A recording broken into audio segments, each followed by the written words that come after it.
עוד יותר טוב, רק יותר תתאהל לי את הלב, אני לא מכיר רופא אחר. אני לא באתי לברבר, אני לא עוד משורר, רק רוצה שתתאהל. ערב טוב, חודש טוב ומבורך. On va profiter de ce Chodesh Elul d'une part pour revenir de nos vacances et surtout pour profiter pour justement un nouveau départ. C'est la raison pour laquelle alors ce mois de Elul justement commence par la lettre Aleph. Comme on le sait, Elul c'est le dernier mois de l'année et il commence par un Aleph. Contrairement au premier mois de l'année Tishri qui lui va commencer par la dernière lettre du Aleph Bet, par le Tav. Comment se fait-il une chose pareille? Alors on explique tout simplement, c'est que pour nous, le vrai départ de l'année, c'est Elul, c'est le Aleph. C'est-à-dire que ce mois-là nous permet de nous transformer, nous permet de reprendre, comme on a dit, un nouveau départ pour changer, pour s'améliorer, pour essayer de changer de route, pour revenir justement sur le bon rail. Et le Tav, qui est représenté justement par le premier mois de l'année, alors on dit comme ça, on dit « Sof ma'aseh be'marshava techila ». Sous-entendu que la fin justement du ma'aseh, de l'action, elle va justement par rapport à ce qu'on avait, be'marshava, ce qu'on avait dans la pensée initiale. Et donc, sous-entendu que lorsque je vais avoir toutes les bonnes intentions justement au départ, au début de l'année, alors ces bonnes intentions, elles seront le reflet justement des actions que j'aurai pour toute l'année à venir. C'est la raison pour laquelle on a commencé par le Tav. Mais nous, ce qui nous intéresse le plus, justement, c'est ce Aleph. Pour nous, c'est reprendre les rênes et changer, nous transformer, s'améliorer, avancer. Et donc, comme on le sait, c'est Chodesh Arachamim ve'aselichot.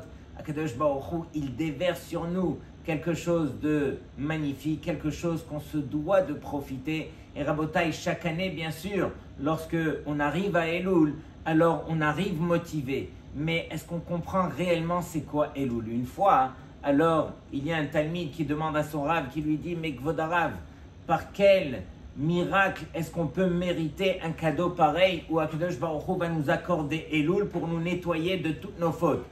Est-ce que, n'est-ce pas que quand l'année va reprendre, alors malheureusement, on va continuer à fauter? Et donc, à quoi ça servirait à Hachem de nous permettre de nous nettoyer de nos fautes, puisque malheureusement, on pourrait retomber par la suite? Et donc, le Rav de lui répondre de la manière la plus simple, il lui dit « Mais n'est-ce pas que tu viens de passer un Shabbat avec toute ta famille? Tu as passé les Seudot et à la fin de ce grand Shabbat, n'est-ce pas que le parterre, alors il était complètement sale? Qu'est-ce que tu as fait Motsai Shabbat? Tu as pris ton balai et tu as tout nettoyé, tu as tout remis en ordre. Bien que pendant la semaine, vous allez quand même salir. Alors, il n'y a pas de contradiction entre le fait de nettoyer et d'être propre tout de suite, même si par la suite on va salir. Akadosh Baruch Hu, c'est ça les rachamim d'Hachem. Même si malheureusement par la suite on risque de retomber dans la faute, Akadosh Baruch Hu, il nous nettoie et c'est uniquement de la sorte qu'on pourra avancer de la vie. On n'a pas idée, mais quel rachamim Akadosh Baruch Hu nous permet justement d'effacer tous les écrans qu'il y a entre nous et lui à cause de nos fautes, lorsqu'il nous permet justement de nettoyer. Je me rappelle une fois d'un très beau machal que le Rav Ovadia Yosef Zatzal, il avait raconté.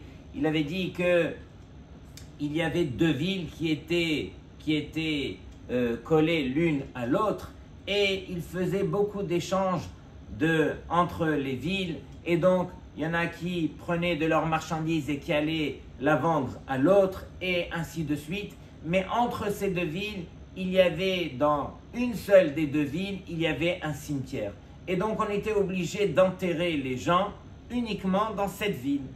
Et est arrivé un moment où il y a eu une grande dispute entre les villes, et ça y est, on avait décidé qu'il n'y avait plus d'échange.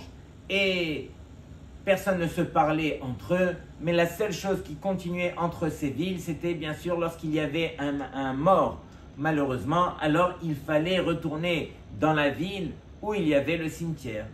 Et donc, au fur et à mesure du temps, alors ils se sont rendus compte que du fait qu'il n'y avait plus d'échange, alors on va essayer de faire des feintes. On va faire semblant qu'il y a un mort, et quand on va aller pour l'enterrer, alors on va sortir du cimetière, on va sortir du cercueil, la marchandise, et on va continuer à vendre. Et c'est ce qu'ils ont fait.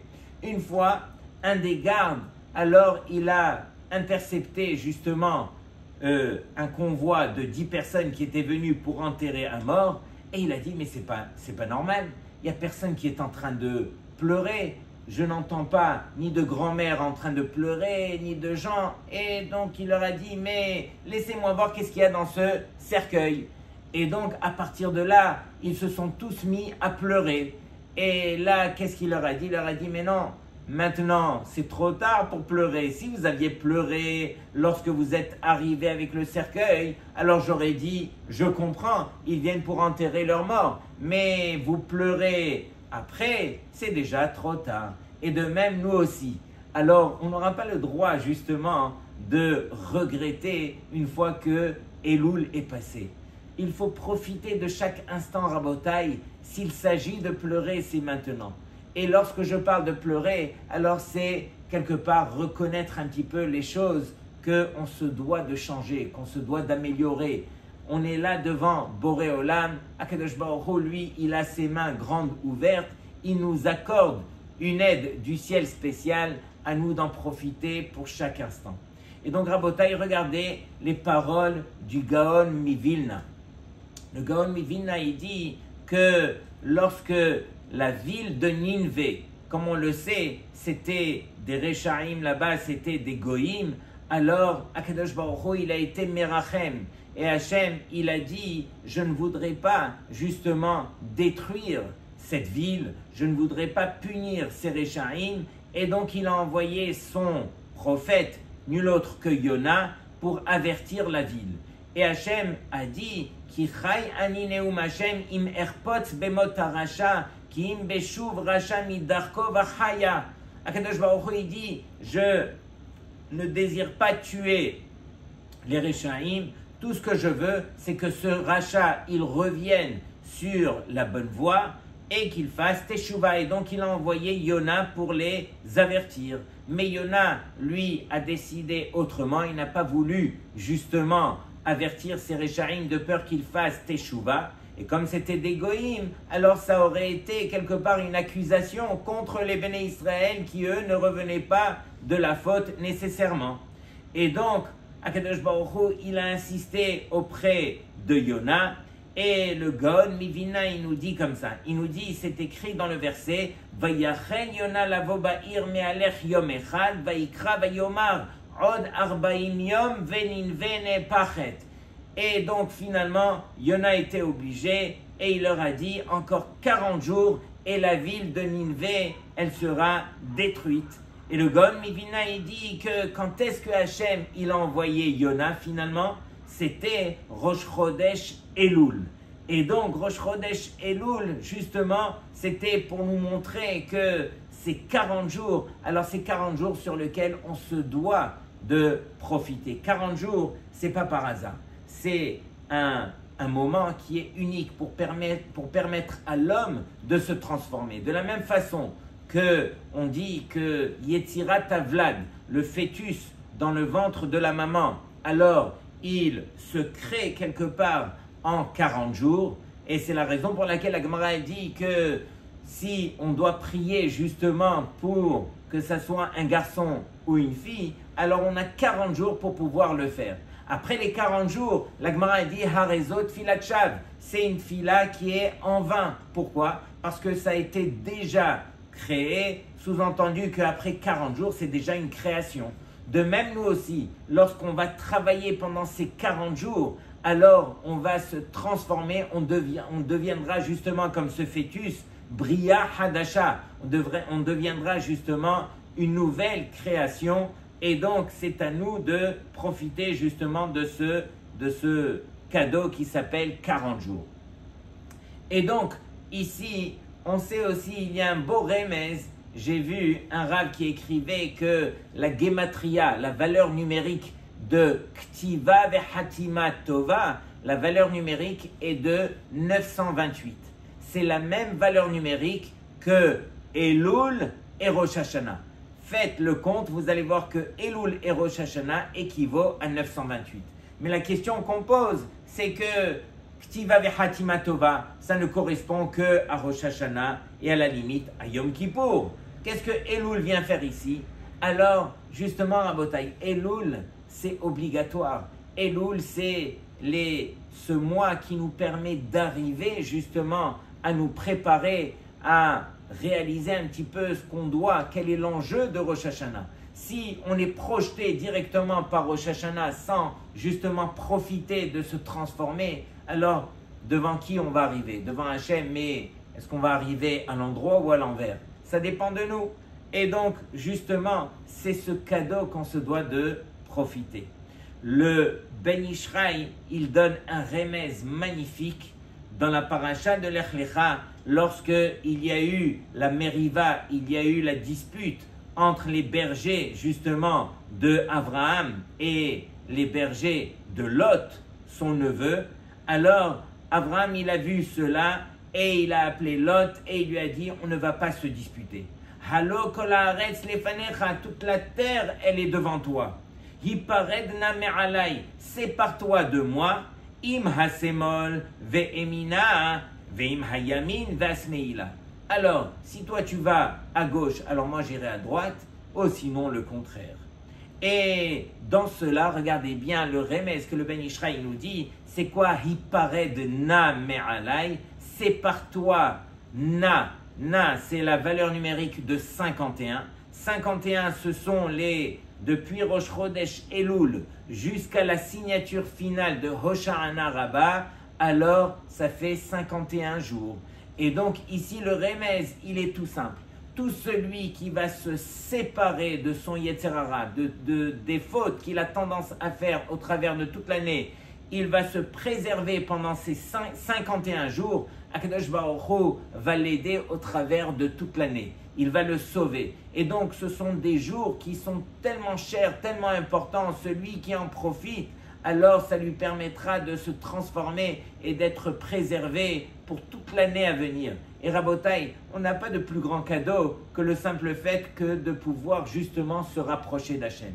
C'est tout ce qu'on rêve, nous. Ce qu'on rêve, c'est justement de ressentir les choses. Mais malheureusement, comme on l'a dit, alors les fautes, nos fautes, elles font un écran entre nous et Hachem et on ne ressent plus ce qu'il y a de doux à servir Hachem.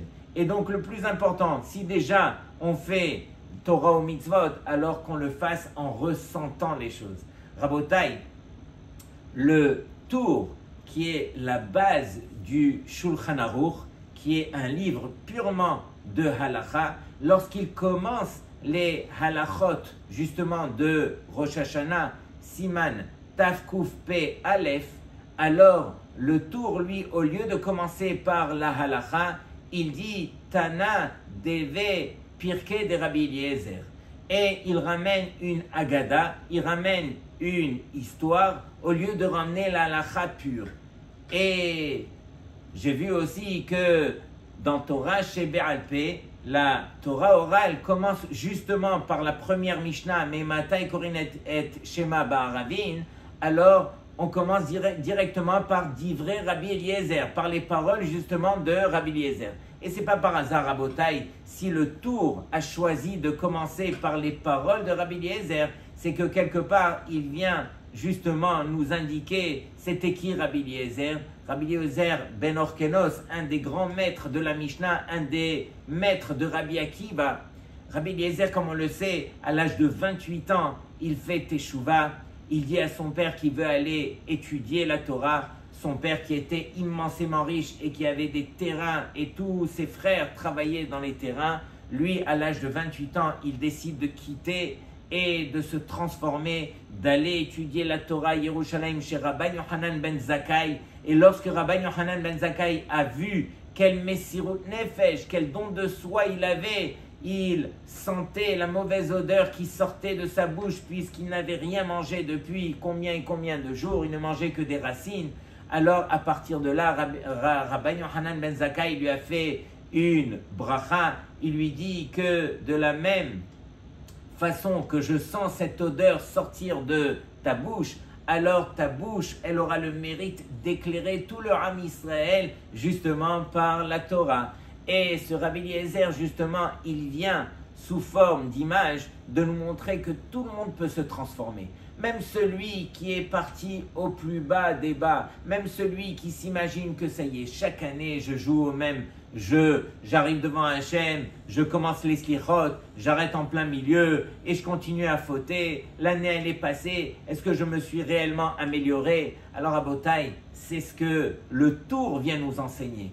En tout cas, sous forme de remède, sous forme d'allusion, c'est qu'il y a une transformation possible chez chacun. Et chacun se doit d'en profiter. Le simple fait de venir et de, justement, d'arriver au slichot par exemple, de prendre ne serait-ce que le Birkat Hamazon, faire les brachot dans le texte, dans le sidour, et prendre des petites choses comme ça, sachez que, alors bien sûr qu'on va se transformer. Il ne faut pas s'imaginer que le contraire, sous-entendu que l'homme, dès qu'il voit qu'il échoue un petit peu, c'est pas à la perfection, alors il a tout perdu. Au contraire, ne serait-ce que de s'améliorer un petit peu, c'est déjà un but en soi. Et donc, Rabotai, ne pas se laisser emporter par le Yetzer Hara. La paracha de cette semaine, elle nous parle de Shoftim Veshoterim Titen Lecha. Tu devras te mettre à l'intérieur de toi des juges et des policiers justement pour te préserver. Et on raconte une fois que de quel shoftim et shotrim est-ce qu'il s'agit. On sait que on a tendance malheureusement à souvent être les juges des autres. Qui sait qui d'entre nous ne peut pas juger son prochain? Mais le plus important, c'est d'apprendre à se juger soi-même, à se voir soi-même. Et c'est ça la avoda qu'on se doit de faire pendant ce Chodesh de Elul. Devenir le juge de sa personne, le juge de ses actions, le juge de ses mauvaises midotes et de se transformer grâce à ce Chodesh Elul. On raconte Baba Saleh, Alav Shalom. Alors, on raconte qu'une fois, alors, il s'est préparé, Baba Saleh, avec sa femme, avec ses enfants, ils se sont préparés justement pour monter à Yerushalayim. Lui, il était à Netivot et ils ont chargé la voiture. Et bien sûr, lui, quand il voyageait, alors il était obligé justement de prendre avec lui tout ce qu'il avait besoin, ses marmites, son manger, ses sfarim, et de faire la route de Netivot à l'époque jusqu'à Yerushalayim, c'était toute une route. Et donc, il s'était préparé en famille. Et entre-temps, qui c'est qui est venu à l'improviste chez lui? Un homme qui venait depuis Haïfa et qui avait voyagé toute la journée. Et donc, comme je vous l'ai dit à l'époque, c'était très très long. Il avait fait Haïfa jusqu'à Tel Aviv jusqu'à Beersheba. Ensuite, il a pris un bus qui l'a ramené jusqu'à Netivot. Et il arrive, n'avait rien mangé de la journée. Il arrive et il tape à la porte. Et bien sûr, on lui dit, mais non, Baba Saleh, lui, il voyage, il ne reçoit pas aujourd'hui. Et donc, impossible de voir le Rav. Mais il a dit, mais je viens de Haïfa, j'ai voyagé toute la nuit, permettez-moi ne serait-ce que de voir le Rav. Et pourquoi il était venu voir le Rav? Parce qu'il était marié depuis de longues années et n'avait jamais eu d'enfant. Et donc, Baba Saleh, il entend et il dit, qui c'est qui est venu me voir? On lui raconte et il dit, mais laissez-le rentrer. Et donc, cet homme rentre et Baba Saleh lui dit, qu'est-ce que tu veux mon fils? Il lui dit, Rav, une bracha pour un enfant. Et il lui dit, mais qu'est-ce que tu as fait jusque-là? Quelles sont les ségoulottes? Il a dit, mais moi j'ai fait toutes les ségoulottes qui sont marquées dans le Rav Chaim Palaji. Et il a commencé à lui énumérer, il lui a parlé, Et Baba Saleh, il lui a dit, alors tu sais quoi mon fils? Assis-toi ici. Et donc Baba Saleh, qu'est-ce qu'il fait? Il réfléchit un petit peu, ensuite il appelle sa femme et il lui dit, ma femme, s'il te plaît, amène-nous quelques salades, qu'on fasse des brachot ensemble pour justement que cet homme, il ait la bracha. Et donc, sa femme, elle se dit, mais on était au point de quitter pour monter à Yerushalayim.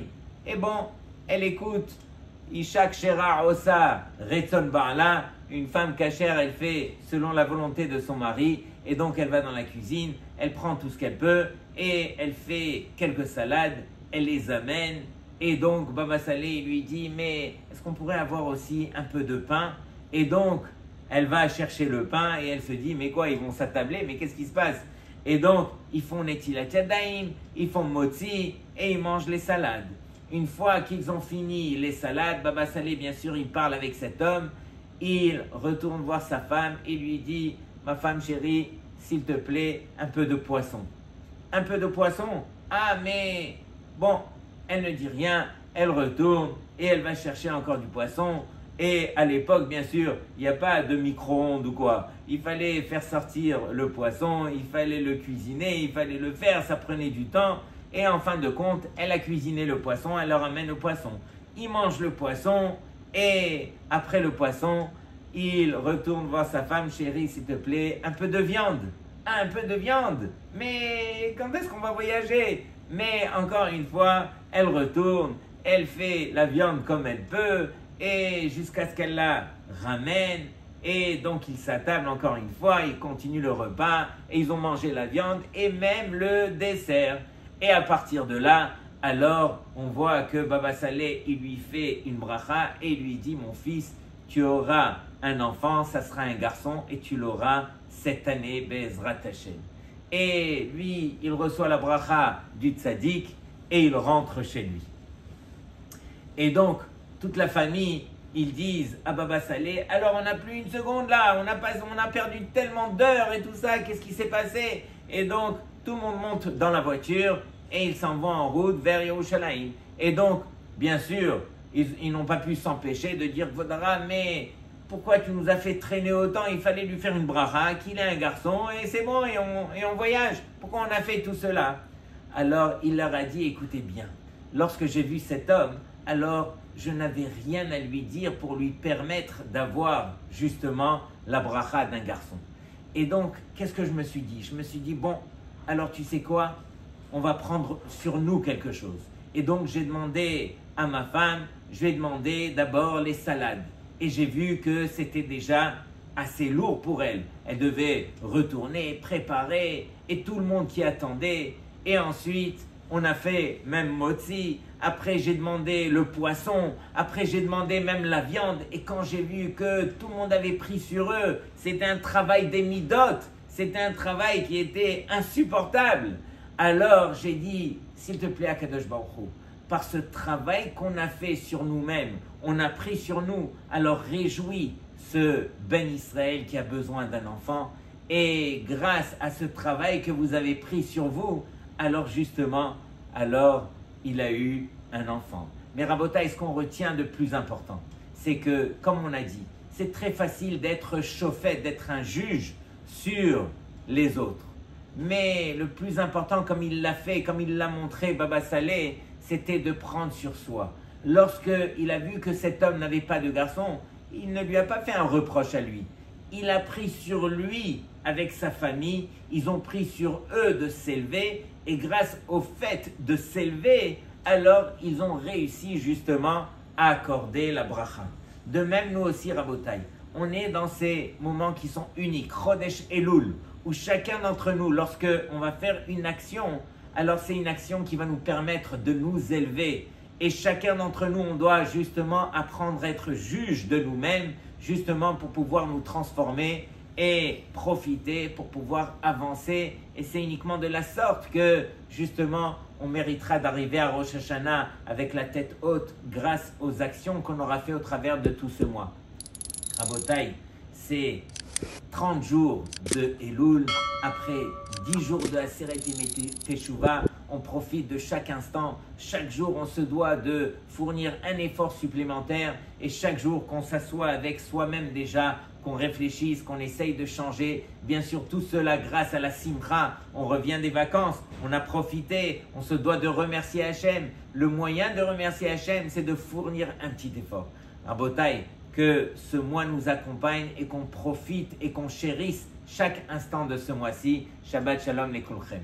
רק עוד יותר טוב, ורק יותר תתאהל לי את הלב, אני לא מכיר רופא אחר.